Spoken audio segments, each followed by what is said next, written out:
Esta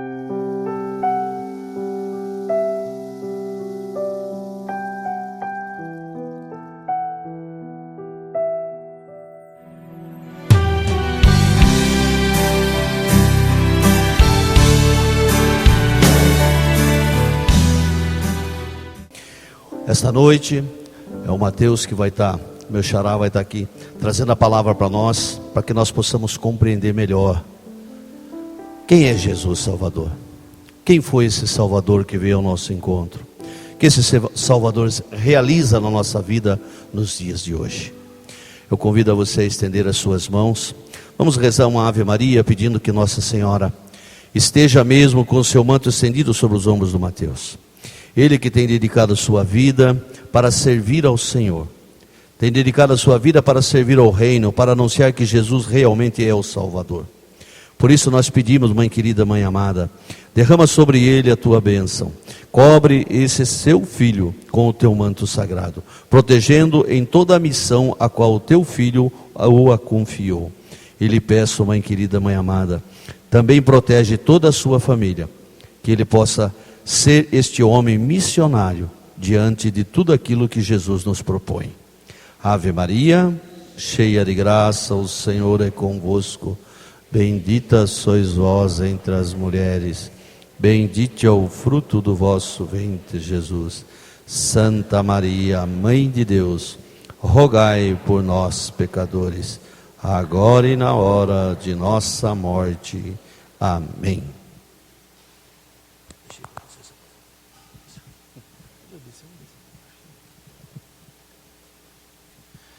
Boa noite, e a paz de Jesus e o amor de Maria esteja no coração de cada um de vocês. Amém, glória a Deus. Bom, deixa eu só me apresentar rapidinho, já deixei sentar. Eu me chamo Mateus, sou casado com a Mariana, que estava por aí com a nossa filha, né? Então nós temos uma filha chamada Clara, temos um outro filho que chama Francisco. Aqui é Clara, aqui ó, olha lá, tá vindo aqui. É isso aí. Essa é a Clara.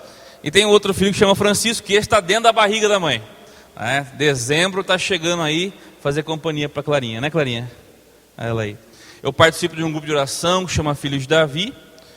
E neste tempo, né, nesses 2 anos que se passaram, nos próximos 2 anos, o Senhor me chamou para coordenar o Ministério da Pregação na Arquidiocese de Sorocaba, na Renovação Carismática. Então é uma alegria muito grande pregar a palavra de vocês, para vocês aqui, com a minha família, é uma alegria muito grande.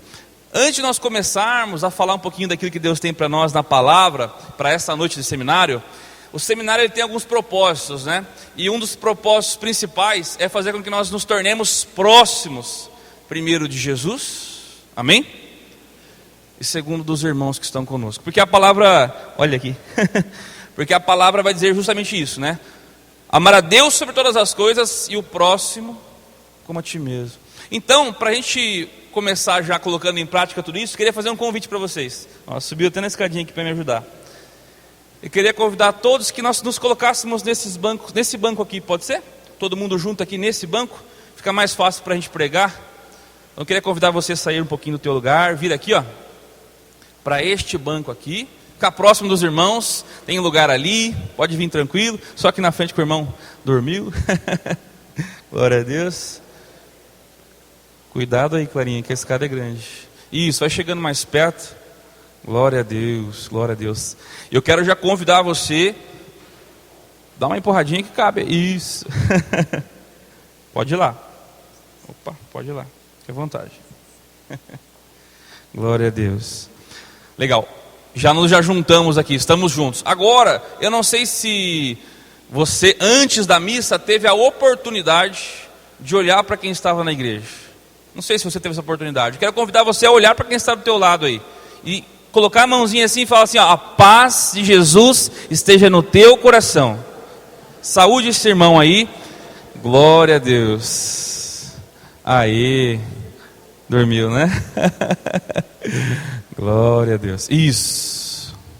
Agora nós vamos dar um passo além. Já estamos saindo aqui já do gelo, né? Já demos a paz de Jesus, saudando com a mão. Agora nós vamos dar um passo ousado no nosso relacionamento de irmãos. Agora você vai olhar para essa pessoa que está próxima de você e dar um abraço nela. Ela fala assim: Jesus te ama muito. Dá um abraço nela, isso. Estamos melhorando. Glória a Deus. Isso. Glória a Deus. Agora eu quero convidar você a colocar um pouquinho a mão sobre o teu coração, fechar um pouco os teus olhos, se for possível, silenciar um pouco o teu coração. Silencia, fecha os teus olhos. E com as tuas... Primeiro repita assim comigo para nós começarmos. Fala assim: Espírito Santo, nesta noite, eu dou total acesso ao meu coração. Faça em mim Jesus se tornar vivo. Eu dou acesso a todo o meu ser nesta noite, Jesus, para que a tua palavra gere vida em mim, gera força em mim. Amém. Pode se assentar um pouquinho. Isso, precisa repetir não. Pode se assentar, glória a Deus. Irmãos, hoje então nós estamos no terceiro tema do Seminário de Vida no Espírito. Vocês já ouviram falar do amor de Deus, não é isso? Ouviram falar que o amor de Deus... Meu Deus. Cuidado, nem se machucar. O amor de Deus, ele é incomparável, sem medidas, não é isso? Que Deus nos ama incondicionalmente. Você escutou isso na primeira pregação, sim ou não? Mais do que escutar, você experimentou, sim ou não? Se não experimentou, se prepara, porque hoje Deus vai te fazer também experimentar desse amor. Então, escutamos uma pregação onde Deus nos amava incondicionalmente, sem medidas. Que o amor do Pai era diferente do amor humano, não é isso? O amor humano tem traços do amor de Deus, mas o amor humano ainda tem algumas falhas que não refletem 100% daquilo que é o amor de Deus. O amor de Deus não tem falhas. O amor de Deus não vê as barreiras que nós impomos. Deus não cansa de nos amar. Muitas vezes somos nós que cansamos de acreditar que Ele nos ama. Às vezes nós colocamos barreiras, né? Poxa, mas eu fiz isso, eu fiz aquilo. Meu passado é manchado por isso, é manchado por aquilo. Mas Deus não olha com esse olhar de como se fosse o teu currículo, não. Deus na verdade olha para as tuas falhas, para os teus pecados, como na verdade uma pessoa que tem sede, necessidade e busca de Deus. Acontece que às vezes nós buscamos Deus onde Ele não está. Veja, o catecismo vai ensinar isso para a gente. O nosso coração, a nossa alma, ela tem sede, desejo, necessidade de Deus. Entretanto, muitas vezes nós não sabemos disso. Vou usar um exemplo clássico. Pensa num pai de família, por exemplo. Um pai de família que se entrega a um vício de bebedeira ou qualquer outro vício. Ou uma mãe de família que de repente abandona a família e se entrega ao adultério, ou vice-versa, no mesmo sentido. Aparentemente você pode querer julgar, querer falar, poxa, mas por quê? Como pecadora é, como pecador é. Mas na verdade, o que está acontecendo com aquela pessoa, irmãos, que se entrega ao vício, que se entrega a uma prostituição, a um adultério, na verdade o que está acontecendo é que o coração dessa pessoa está buscando, desejando, querendo ardentemente a Deus.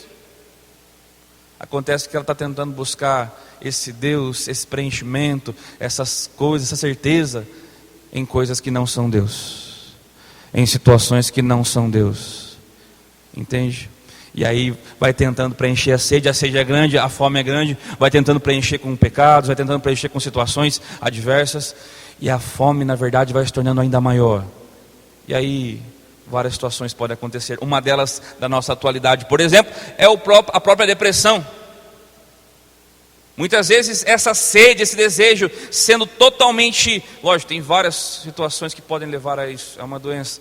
Mas muitas das vezes é porque essa busca, essa sede, esse desejo de Deus que existe na alma, muitas vezes é tentado saciar com coisas que não podem saciar. Muitas vezes é tentado saciar com vícios, com pessoas, com trabalho. Bom, falei disso e já acabei tocando um pouco no segundo tema que vocês escutaram, não é isso? Que era sobre o pecado. Se nós tínhamos o amor de Deus que nos amava incondicionalmente, continua nos amando, né? E aquela pregação linda sobre o amor de Deus, de repente você teve uma segunda pregação, uma notícia um pouco terrível, que o pecado entrou no mundo, rompeu a ligação que havia, não é isso? Entre o homem e o céu, trouxe consequências terríveis para a nossa humanidade até o dia de hoje. Não é isso que você escutou na segunda pregação? Sim ou não? Isso. De repente você saiu até da última pregação com um sentimento um pouco até de desespero, porque, nossa, quanto pecado, quantas situações difíceis, quantas marcas. Mas hoje, irmãos, nós temos a pregação da graça, a pregação que vem dar resposta a todo o nosso questionamento, a pregação que tem que fazer o nosso coração arder, não porque eu estou pregando, mas por causa da palavra que será anunciada, a pregação que vai revelar algo fantástico para cada um de nós. A palavra vai nos trazer hoje que existe um Deus, que não é uma história que foi contada na catequese para mim, que não é uma história que foi contada no passado para mim, mas a palavra de Deus hoje vem trazer para nós que existe um Deus, e este Deus está vivo, e Ele está em nosso meio. A palavra de hoje vem revelar para cada um de nós que o nosso Deus não é apenas algo que aconteceu há 2000 anos e tantos atrás. A palavra vem falar que existe um Deus que Ele está vivo hoje, e Ele veio para nos salvar. E Ele te trouxe aqui nesse seminário de vida para te salvar. Eu venho falar de Jesus Cristo, nosso Salvador. Ele está vivo, amém? Nós vamos experimentar disso então hoje. Desse Jesus Cristo, que nos libertou do pecado, que nos libertou da morte, que nos dá a possibilidade de viver novamente a vida. Tá bom? Então eu quero convidar você a pegar a palavra comigo. Lá em Romanos, nós estamos numa semana propícia para falar sobre salvação. Então, pegue a tua palavra, a tua Bíblia, lá em Romanos, no capítulo 5, no versículo 12. Romanos 5, no capítulo 5, versículo 12. Romanos, capítulo 5, versículo 12. Quem achou, diga achei. Ninguém achou? Mais um pouquinho de tempo então. Romanos 5, 12. 4, 3. Romanos 5, 12.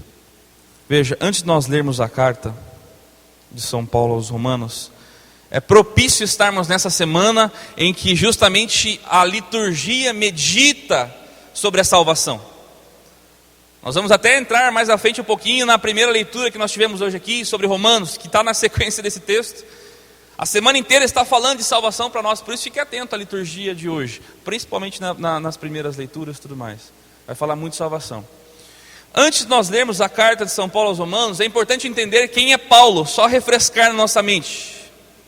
Paulo era aquele que vivia a lei, não é isso? Conhecia a lei. Isso, capítulo 5, versículo 12. Capítulo 5, versículo 12. Isso, deixa no jeitinho aí. Paulo é aquele que vivia a lei, conhecia a lei. Aos olhos do povo judeu, ele era um profundo conhecedor da palavra, um profundo conhecedor da religiosidade, um profundo conhecedor da religião, um profundo conhecedor da lei. Sim ou não? Você lembra disso, né?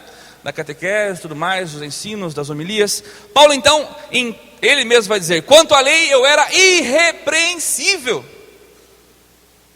A lei que foi dada lá no começo a Moisés, a todo o povo de Israel, conhecia ponto a ponto. Era um conhecedor. Veja, por que eu estou dando essa introdução de Paulo, irmãos? Porque muitas vezes nós estamos ainda nesse mesmo estágio de Paulo. um estágio às vezes de até mesmo conhecedor da palavra, conhecedor da lei, conhecedor da doutrina, das coisas que precisam ser feitas. Poxa, eu conheço, eu estudo. Mas Paulo, naquele momento, ainda antes de ter um encontro com Jesus, ele conhecia, ele estudou, ele sabia, mas ele não tinha experimentado da palavra de Deus. Existe uma grande diferença entre a pessoa que conhece porque estudou, porque leu, porque cumpre determinadas ordens. Existe uma grande diferença entre essa pessoa e a pessoa que experimenta aquilo que estuda ou aquilo que leu. Veja, ele conhecia tudo, que falava que viria um Messias, que viria um Salvador. Mas quando veio o Salvador, ele passou a perseguir o Salvador. Quando Paulo tem lá em Atos, tem aquele grande encontro em que ele cai um tombo, Deus pergunta: Paulo, por que me persegue? Entende? Irmãos, muitas vezes nós podemos estar dentro da igreja, podemos viver uma vida religiosa, podemos estar num grupo de oração, num movimento, numa pastoral, mas a pergunta é: será que conhecemos e experimentamos Jesus Cristo vivo? Será que nós temos de fato a dimensão de quem é Jesus Cristo? Porque nós vamos ver que nós vamos ver na palavra, aquele que conhece Jesus Cristo, que experimentou de Jesus Cristo, que experimentou da salvação de Jesus Cristo, ele não vive mais pela lei. Ele não vive mais simplesmente pelo cumprimento das regras por si só. Vou fazer isso porque isso é lei. Não. Aquele que conhece Jesus Cristo, experimentou de Jesus Cristo, ele já não vive mais sobre a lei. Ele vive na lei do Espírito. O coração dele já é tomado pela salvação de Jesus, e é natural ele fazer as coisas do bem. Ele não faz uma regra só para preencher um checklist. Fiz isso, Deus, né? Fiz isso, tem que deixar meu lugar guardado. Fiz aquilo, tem que deixar meu lugar guardado. Rezei 50 terços, guarda o lugarzinho aí. Isso é viver sobre a lei. Como seria uma vivência no Espírito? Senhor, eu quero rezar mais para ter um encontro profundo contigo. Eu quero rezar esse terço, fazer essa novena, não simplesmente para que as pessoas vejam que eu estou rezando esse terço, fazendo essa novena, não. Eu quero rezar esse terço, eu quero fazer essa novena, eu quero ir à missa, porque eu quero ter um encontro profundo com o Senhor Jesus vivo. Amém? Então Paulo, aqui já em Romanos, aqui ele já está nessa, depois já passou muito tempo do encontro dele com Jesus, ele ter caído, tombo. Alguns falam que ele caiu do cavalo, mas não tem cavalo nenhum. Se você ler o texto, ele caiu. Pode ser que porque eles andavam muito, de uma cidade para outra, de repente estava em cima do cavalo, mas a palavra não fala nada de cavalo. Ele caiu. Quando ele caiu, ele teve um encontro com Jesus. Jesus se revelou a ele, e a partir daí ele foi experimentando o mistério da salvação de Jesus. Eu rezo para que todos nós caiamos aqui, seja do cavalo ou não, e tenhamos um encontro profundo com Jesus, para que Jesus se torne vivo para nós. Então, aqueles que estão com a palavra,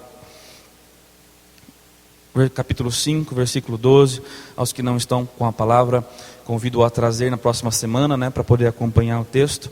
Vai dizer assim: por isso, como o pecado entrou no mundo por um só homem, por meio do pecado, a morte, assim também a morte passou para toda a humanidade, porque todos pecaram.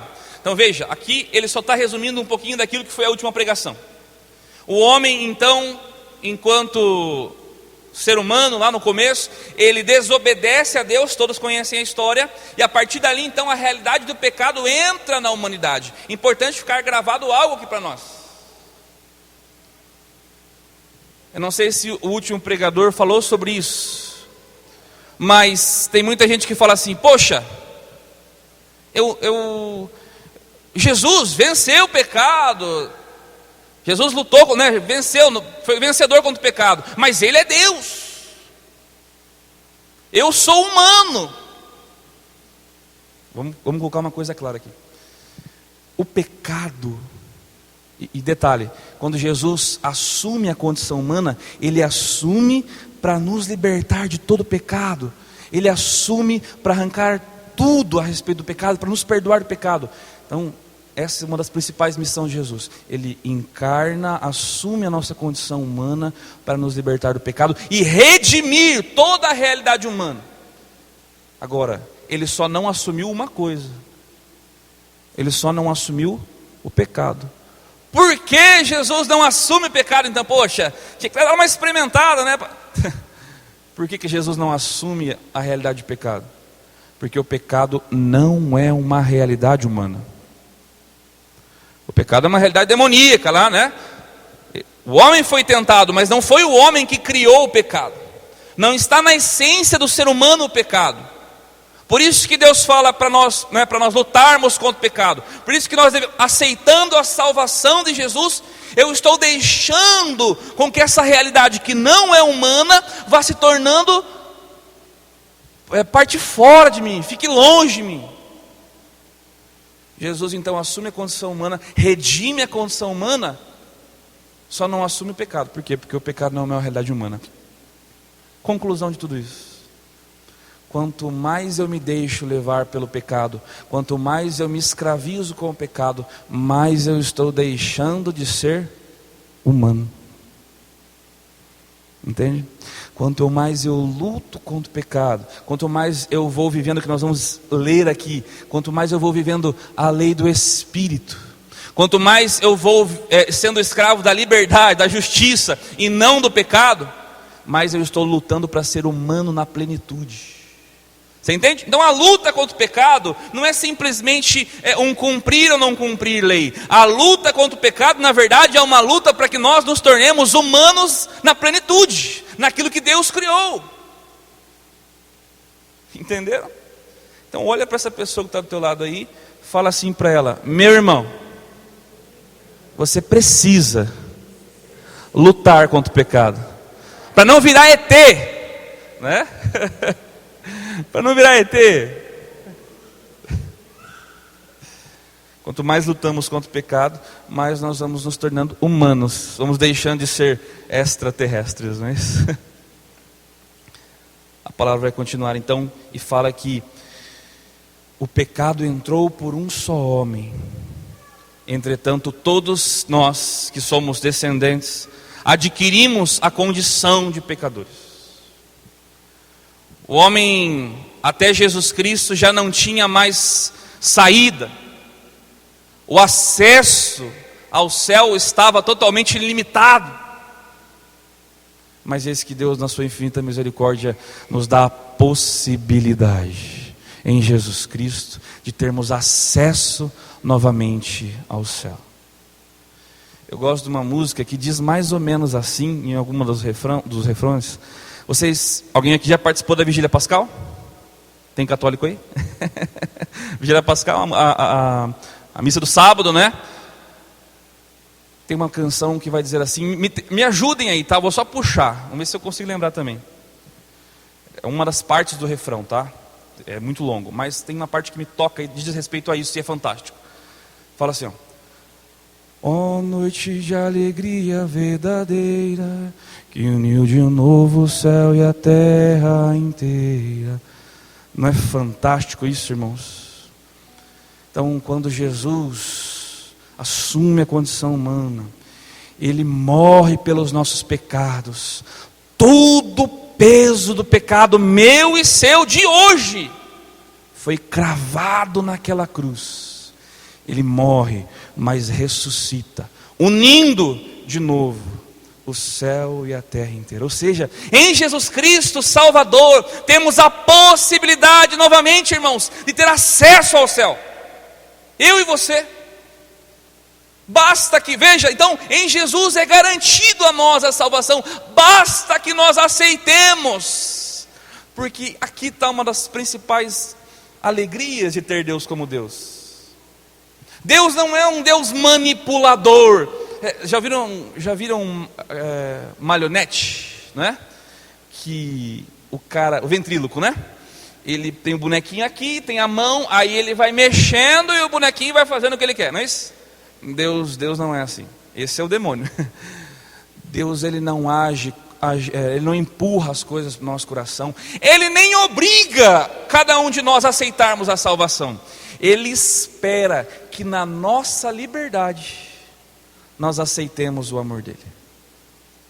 É diferente, né, irmãos? O demônio não, o demônio ele quer manipular a nossa vida. Ele quer que aparentemente nós nos sintamos felizes. Ele quer que nós aceitemos as modernidades do mundo. Ele quer que os prazeres sejam primeiro do que a luta contra o pecado. Ele quer que o prazer mova a nossa vida. Ele vai movendo, manipulando a nossa história, colocando coisas em nossas mentes para que nós desviemos do caminho do Senhor. O demônio é manipulador. Deus não. Deus ele deixa, essa é a principal alegria de ser filho de Deus. Ele nos deixa livres. Ele fala assim: filho, morri numa cruz por você, por amor a você. Todo o meu sangue, toda a dor por você. Mas eu deixo você livre para aceitar essa salvação. Não te imponho nada. Não te jogo um fardo pesado. Muito pelo contrário. Lá na palavra de Deus em Efésios vai dizer justamente isso. Foi para a liberdade que Cristo nos libertou. Você é livre para escolher ou não a salvação de Jesus. Mas para aqueles que escolhem a salvação de Jesus, nós vamos ver lá na frente qual é a promessa para aquele que toma posse da salvação de Jesus, para aquele que quer viver a salvação de Jesus. Nós vamos ver qual é a promessa de Deus. Me cobrem no final, tá bom? Vamos continuar a passagem no versículo. Oh, glória a Deus, deixa aí que nem já pega. Versículo 13. Vamos ler aí, é um texto um pouco grande, mas prestem atenção. De fato, antes de ser dada a lei, já havia pecado no mundo, mas o pecado não pode ser imputado quando não há lei. No entanto, a morte reinou de Adão a Moisés, mesmo sobre os que não pecaram, à maneira da transgressão de Adão.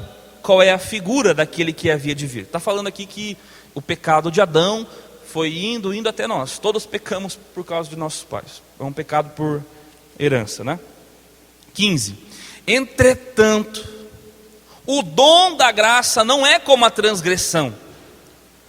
Com efeito, se pela transgressão de um só muitos morreram, muito mais abundou sobre muitos a graça de Deus, concedida na graça de um só homem, Jesus Cristo. Fantástico isso, irmãos. O que Paulo está dizendo para nós? Por um só homem toda a desgraça entrou no mundo, não é isso? Mas também por um só homem, Jesus Cristo, abundou uma grande graça. A gente pode pensar assim, vamos pensar, raciocinar logicamente. Poxa, a maior desgraça que poderia acontecer na nossa vida é o pecado. Sim ou não? É o pecado, irmãos, destrói a nossa vida. Ter acontecido o pecado original é horrível, destruiu a raça humana. Mas para pensar um pouquinho. Apesar dessa desgraça, olha o que aconteceu. Pensa, raciocina. O próprio Deus desce, vem estar conosco. Então, o próprio Deus estando conosco é uma graça muito maior, muito mais feliz do que o pecado. Termos a possibilidade de Deus estar conosco, assumindo a nossa condição, tocando as nossas realidades, é muito maior do que o pecado. Isso aqui é muito importante, sabe, para a gente entender um pouquinho de algumas coisas. Por mais que a minha vida, por mais que a tua vida esteja na lama, por mais que você se encontre numa situação de pecado terrível, Por mais que você de repente no passado ou até mesmo hoje esteja numa situação de pecado brusca, mortal, não sei, qualquer pecado que seja, existe a possibilidade que na tua vida superabunde a graça de Deus. Nós vamos ver justamente isso um pouquinho mais à frente aqui, que aonde houve a desgraça, aonde o pecado abundou, superabundou a graça. Ou seja, aonde não havia mais solução, aonde não havia mais caminho a seguir, em Jesus Cristo tudo se tornou uma graça ainda maior. Vamos colocar um pouquinho na prática, e eu vou colocar baseado naquilo que eu vivi, tá bom? Como colocar isso na prática? Aonde abundava o pecado, superabundou a graça através da salvação. Por exemplo, vou dar alguns exemplos para vocês. Eu era uma pessoa extremamente viciada em vícios da ordem sexual, principalmente de masturbação e pornografia. Me consumia, me entregava de uma certa forma, porque buscava preencher, aquilo que eu falei no começo, buscava preencher algo, não sabia o que eu queria, na verdade eu queria Deus, mas buscava nas práticas sexuais. Então era uma vida de desgraça, fundo de poço. Mas houve um momento, irmãos, não dá tempo de eu falar de todo esse momento, mas houve um momento na minha vida que eu tive um encontro com Jesus Cristo. Foi parecido com Paulo, só não caí do cavalo, né? Mas tive um encontro com Jesus. Jesus falou para mim: eu te amo, filho, eu te amo muito. Queridos, e a partir dali eu pude experimentar dessa graça de Deus que foi curando o meu coração, foi me libertando do vício da pornografia, foi me libertando do vício da masturbação, a ponto de, nos últimos anos, irmãos, eu ser chamado para ajudar muitos jovens que estavam na mesma situação, a pregar retiros, formações, encontros sobre sexualidade, sobre afetividade. Você entende? Aonde abundava o pecado, de repente passou a superabundar a graça de Deus. Uma outra coisa simples. Em mim também abundava abundava o pecado da preguiça. Em que sentido? A preguiça na leitura, seja do que for. Eu costumo dizer que quando eu era um pouco mais jovem, antes do meu encontro com Deus, a professora pediu um trabalho, né? Faça um trabalho a respeito do livro tal. Eu ia lá e buscava o resumo, né? A síntese do resumo, do pequenininho, de tudo. Porque eu tinha preguiça, ódio, desprezo por leitura. De qualquer tipo. Imagine a Bíblia, misericórdia, não gostava. A Bíblia para mim, ela ficava da seguinte forma: em cima da TV, no Salmo 90, né, neném? No Salmo 90, de um lado eu virava a folha, era pó, do outro lado eu virava, era teia de aranha. De um lado era pó, de outro era teia de aranha. Né, neném? Ela quer cola aqui, pega ela aqui, mamãe. A chave. Então tá bom, pega a chave. Aí. Todo esse tempo, e era isso, né? Era a chave. Então, pensa na cena da minha casa. TV, Salmo 90, virava a página pó, virava outra teia de aranha. Ou seja, a preguiça de leitura, não só da Bíblia, de tudo. Jornal, não lia, desprezo. Mas naquele mesmo encontro, né, que eu recebi a presença de Deus, depois vocês vão ter uma pregação sobre o batismo no Espírito, vai falar mais sobre isso, mas eu tive ali um encontro marcante com Jesus Salvador, eu pude perceber que Jesus estava vivo. A partir dali, irmãos, depois do encontro, passou uma semana, 2, eu olhei para aquela Bíblia, e eu comecei a ter curiosidade,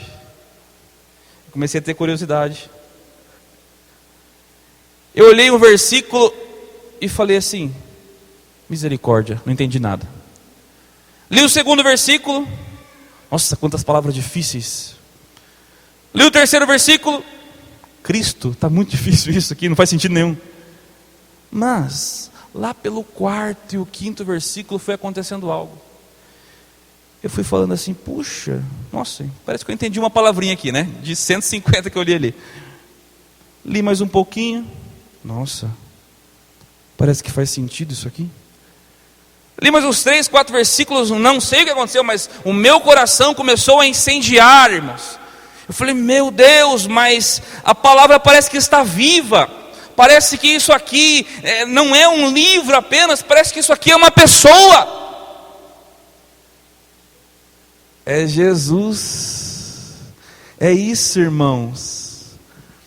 Quando a nossa vida é encontrada pela salvação de Jesus Cristo, isso aqui não é mais um livro, e não é um livro, como diz Bento XVI, é uma pessoa, e essa pessoa se chama Jesus Cristo. Meu Deus, a minha vida foi sendo transformada, eu comecei a querer ler a palavra, e não só ler como um livro, mas ler orando, para deixar a palavra ir trabalhando na minha vida, a palavra me convencendo de que Jesus era meu Salvador, me convencendo que eu precisava largar tais práticas X, Y, Z. Veja, não é uma pessoa, não é eu que vou te convencer a respeito daquilo que você precisa largar, é o próprio Jesus Cristo que no amor, na salvação, vai te ensinando aquilo que precisa ser mudado. Por mais que eu tente e falo, para com isso, para com aquilo, não vai adiantar. Somente se a salvação de Jesus for aceita por você e você deixar ela ir fazendo os efeitos na sua vida. Amém? Mudou tanto a minha vida, irmãos, que a partir dali, além de ler as leituras da Bíblia, eu comecei a querer ler outras coisas também. Eu não tinha perspectiva de futuro, fazer faculdade, esse tipo de coisa passava longe de mim. Mas também veio o gosto para a leitura das coisas, da ciência. Deus me inspirou a fazer uma faculdade, outra faculdade, outra faculdade. Ou seja, aonde abundava o pecado da preguiça, superabundou a graça da leitura, da oração, e da vida secular também, no sentido de buscar uma perspectiva de vida para minha família. Você entende um pouquinho desse exemplo, né? O que é a salvação de Jesus, quando nós aceitamos que Jesus, Ele tem direito a nós, adquirido na cruz por nós.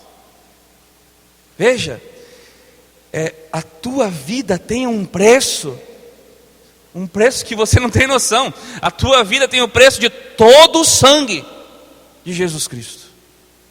Quando eu falo assim, veja, quando eu peco, quando eu prefiro ser escravo do pecado, quando eu prefiro que o pecado seja meu dono, na verdade, o que eu estou falando, o que está acontecendo na minha vida?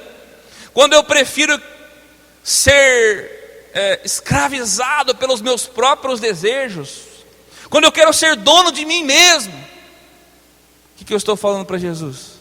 Jesus, eu não aceito o sangue que foi derramado por você na cruz.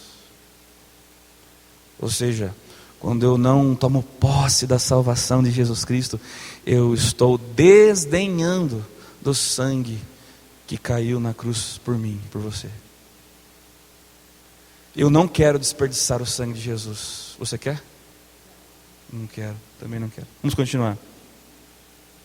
Mas vá para o versículo 17, para a gente ir um pouquinho mais rápido. Já estamos acabando, na verdade. Com efeito, se pela transgressão de um só, a morte começou a reinar, muito mais reinará na vida aqueles que recebem pela mediação de um só, Jesus Cristo, a graça e dom de Deus. Portanto, como pela transgressão de um só, a condenação se estendeu a todos os seres humanos, assim pelo ato de justiça de um só, estendeu-se toda a justificação que dá vida. Com efeito, pela desobediência de um só, muitos se tornaram pecadores, assim também, pela obediência de um só, muitos se tornarão justos. Quanto à lei, ela interveio para que aumentasse a transgressão. Agora olha lá, onde porém aumentou o pecado, superabundou a graça. Assim como o pecado reinou pela morte, também a graça reine pela justiça, para a vida eterna por Jesus Cristo. Agora, o que vai dizer aqui na palavra, irmãos? Vai dizer o seguinte, no versículo 1 do capítulo 6. Mas que diremos então? Permanecemos no pecado para que aumente a graça? A gente pode cair na tentação, né? Poxa, mas então se aonde tinha o pecado vai superabundar a graça, então eu vou começar a pecar mais, né? Para que venha mais graça. Aí Paulo vai advertir, calma lá, vocês entenderam? De modo algum. Versículo 2. Nós que já morremos para o pecado, como ainda viveremos nele?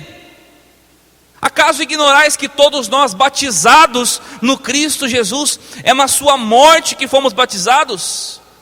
Pelo batismo fomos sepultados, juntamente com ele na morte, para que como Cristo foi ressuscitado dos mortos, por meio da glória do Pai, assim também caminhemos nós em uma vida nova. Resumindo, para fecharmos, o que está dizendo aqui? Existe um chamado de Deus para nós no nosso batismo. Todos aqui são batizados? Se não for, procure o sacramento, mas todos são batizados.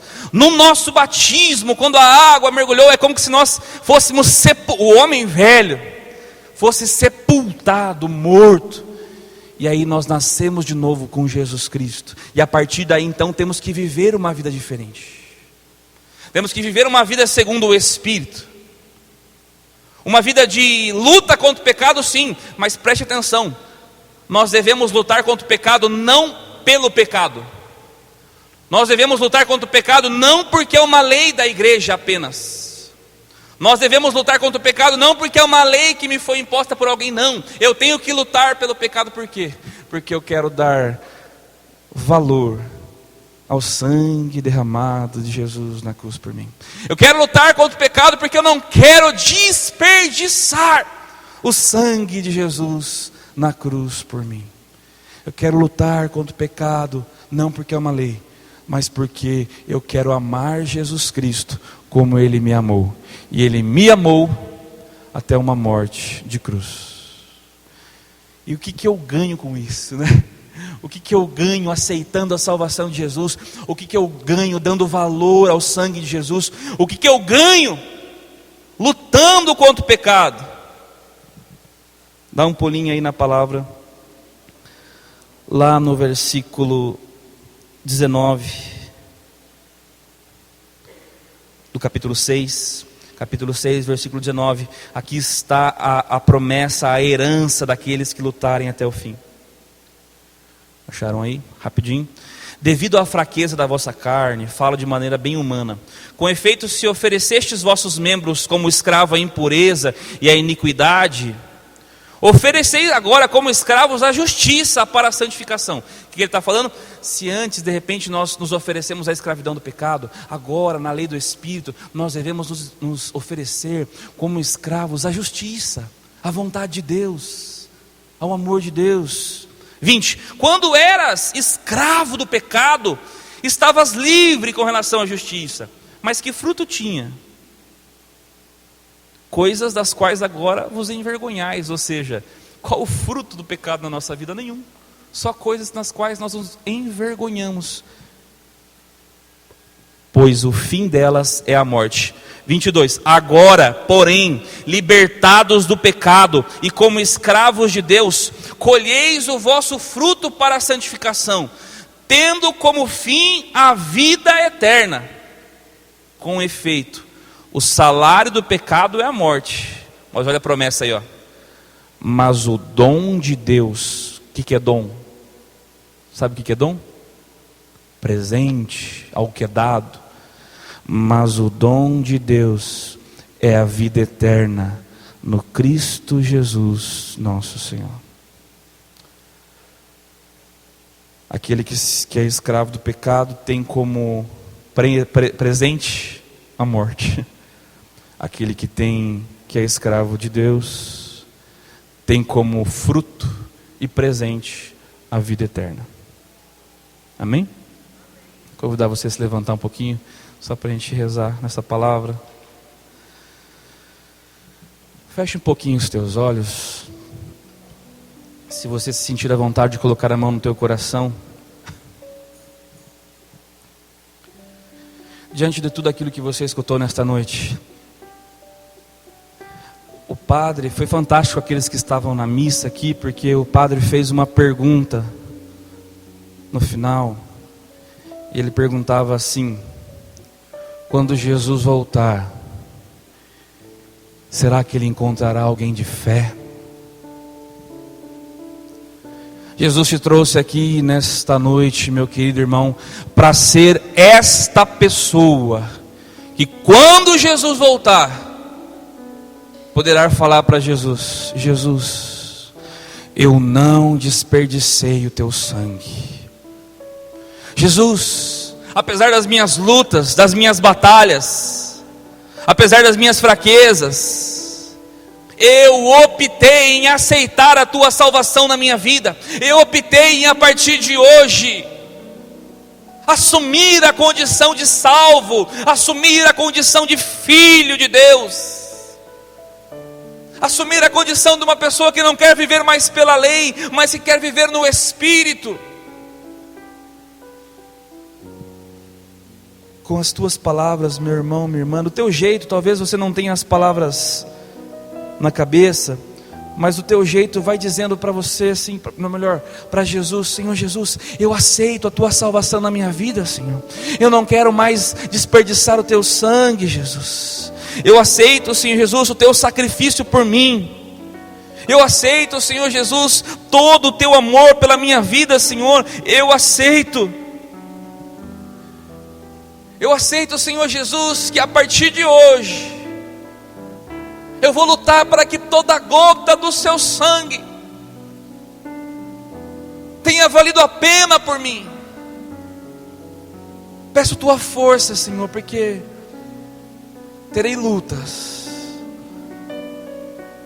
mas eu acredito na tua ação, Senhor Deus, no teu poder, Senhor Jesus.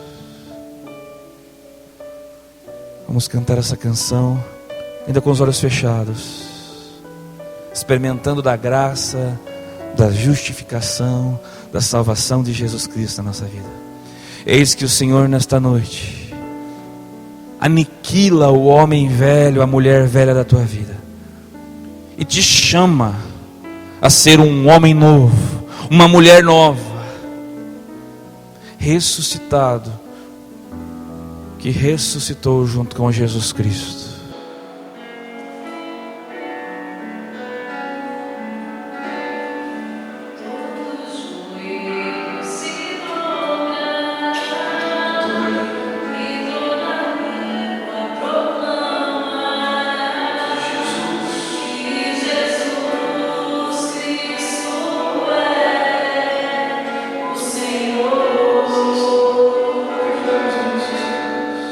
Todos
ainda com os olhos fechados. Escute isso. É para muitos aqui isso. O Senhor mostra que muitos, a palavra que o Senhor quer te dar nesta noite é a palavra perseverança. Mas só persevera aquele que tem uma visão clara da linha de chegada. Só persevera aquele que tem a revelação da linha de chegada. E o Senhor quer colocar a linha de chegada para você nesta noite. Vai dizer assim, em Apocalipse no capítulo 21: eu vi um novo céu, uma nova terra, pois o primeiro céu e a primeira terra passaram. O mar já não existe. Eu vi também a cidade santa, a nova Jerusalém, descendo do céu de junto de Deus, vestida como a noiva, enfeitada para seu esposo. Eu ouvi uma voz forte que saía do trono dizendo: esta é a morada de Deus com os homens, e Ele morará junto deles. Eles serão o seu povo, e o próprio Deus com ele será o seu Deus. E aqui está a promessa para o teu coração, meu querido: Ele enxugará toda lágrima dos seus olhos. Ele enxugará toda lágrima dos seus olhos. A morte não existirá mais, e não haverá mais luto, nem grito, nem dor, porque as coisas de antes passaram. Obrigado, Senhor Jesus. Glórias a Ti, Senhor Jesus. Glórias a Ti, Senhor Jesus. Bendito seja, Senhor Jesus. Aleluia, Senhor Jesus. Louvado seja o nome do nosso Senhor Jesus Cristo. Amém.